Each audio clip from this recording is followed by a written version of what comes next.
पुणे भोर परिसरामध्ये एका 4 वर्षाच्या चिमुरडीवर अत्याचार करून नसरापूरमध्ये 4 वर्षाच्या चिमुरडीला जे आहे तिच्यावर अत्याचार केला गेलाय आणि तिला जे आहे ते दगडाने ठेचून हत्या करण्यात आलेली आहे आणि तो नराधाम जो आहे तो 65 वर्षाचा आहे। ही प्रवृत्ती का वाढत चालली आहे? अशी प्रकरणं होतात पण त्याच्यात न्याय जो आहे तो पीडितांना मिळत नाही। फास्ट ट्रॅक कोर्टामध्ये लवकर निर्णय लागत नाहीत आणि आता ग्रामस्थ जे आहेत ते आरोपीला अटक जरी झाली असली तरी आरोपीला ताब्यात द्या म्हणून पुणे बंगळुरू हायवे जे आहे तो अडवून बसलेले आणि माझ्यासारख्या सामाजिक कार्यकर्त्याची एक आई म्हणून जी आहे ती माझी मागणी आहे की अशा आरोपींना ताब्यातच द्या।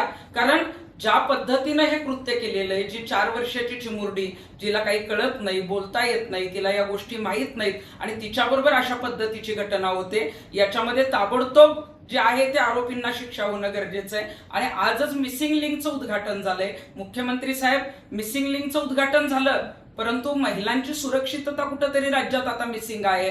तुम्ही म्हणताय की कनेक्टिंग जे आहे ते लिंक त्याला म्हटलं पाहिजे, पण अशीच कनेक्टिंग एखादी योजना किंवा कायदे जे आहेत ते कनेक्टिंग जे आहे ते तातडीनं कसे निकाल लागतील असे करा, तरच आमच्या या मुली सुरक्षित होतील। या पीडितेला न्याय मिळाला पाहिजे, अन्यथा आम्हाला सुद्धा रस्त्यावर उतरावं लागेल।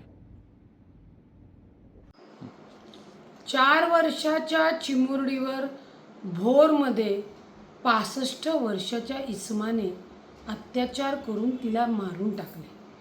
बातमी ऐकून डोकं सुन्न झालं। त्या इसमावर गुन्हा दाखल होईल, न्यायाने कारवाई होईल, लोक सांगतील फाशी द्यायला, पण त्या इसमाला आमच्या ताब्यात द्या। त्या 65 वर्ष असलेल्या आरोपीचं पहिलं लिंग कापलं पाहिजे। 4 वर्षाच्या मुलीवर अत्याचार करायला जर ही माणसं धजवत घाबरत नसतील, हिम्मत वाढत असेल त्यांची, तर मला वाटतं ही विकृती खरंच ठेचणं गरजेचं आहे। कायद्याने काय न्याय मिळेल, फास्ट ट्रॅकवर चालेल हाही विचार आता मनामध्ये नाही आहे। पहिल्यांदा त्या इसमाचं लिंग कापलं पाहिजे आणि त्याला भर चौकात फाशी दिली पाहिजे। 4 वर्षाच्या मुलीवर अत्याचार करताना समाजाची विकृती कुठे चालली आहे हे खरंच बघणं आणि ती तात्काळ थांबवणं ही काळाची गरज आहे।